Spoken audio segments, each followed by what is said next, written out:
Խաղաղություն ամեն գնով։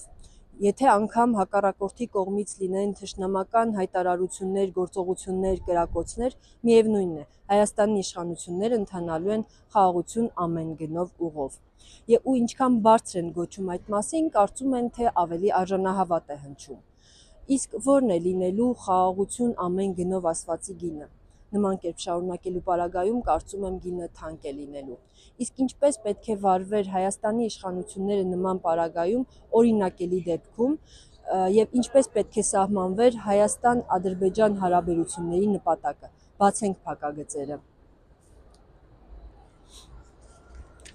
Հասնել իրական եւ արժանապատիվ բարիդրացիության հաստատման ի բարօրություն երկու ժողովուրդների եւ ի նպաստ Հայաստանի, Արցախի, Ադրբեջանի ու նրանց կայուն զարգացման եւ տարածաշրջանի խաղաղության։ Նպատակին հասնելու համար ամեն գնով հայեցակարգը պետք է բացառվի։ Գործընթացը պիտի իրականացվի հաշվի առնելով կողմերի շահերն ու կարմիր գծերը։ Մարտավարության տարրեր միտված նպատակին։ Հայաստանի եւ Արցախի անվտանգային խնդիրների լուծում, անվտանգության երաշխիքների ապահովում։ Անվտանգություն պլյուս համակարգն իր ներքին ու արտաքին բաղկացուցիչներով պետք է դիտարկվի որպես կարևորագույն առաջնահերթություն։ Աշխատանքի իրականացում տարբեր ձևաչափերով միջազգային երաշխիքների ներքո եւ միջազգային մեխանիզմների առկայությամբ Արցախ-Ադրբեջան, Հայաստան-Ադրբեջան ուժի եւ ուժի սպառնալիքի չկիրառման, ինչպես նաեւ հարկադրանքի քաղաքականության բացառման մասին համաձայնագրերի կնքման ուղղությամբ։ Մշտական, բովանդակային, հետևողական աշխատանք Սփյուռքի կառույցների եւ մեր հայրենակիցների հետ Հայաստան-Արցախ-Սփյուռք եռամիասնության համատեքստում Արցախ-Ադրբեջան, Հայաստան-Ադրբեջան հարաբերություններին առնչվող հարցերի քննարկման եւ որոշումների կայացման գործընթացում Սփյուռքի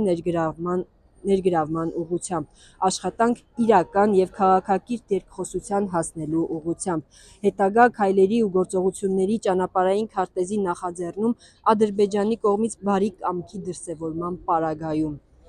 Եթե իսկապես ցանկանում ենք պետությունների միջև բնականոն հարաբերությունների հաստատում, ապա եւ Հայաստանը, եւ Արցախը, եւ Ադրբեջանը պետք է գան այն ընկալման, որ քաղաքակիրթ երկխոսությունն այլընտրանք չպետք է ունենա, պետք է մշակեն ճանապարհային քարտեզ ու տրամադրվեն իրական քայլերի ու գործողությունների։ Թեման բավական ծավալուն է եւ բացվածքներով։ Ընթերցեցի հատվածաբար։ Մանրամասներին կարող եք ծանոթանալ Հայացք մատենաշարի խոշորացույց գրքում։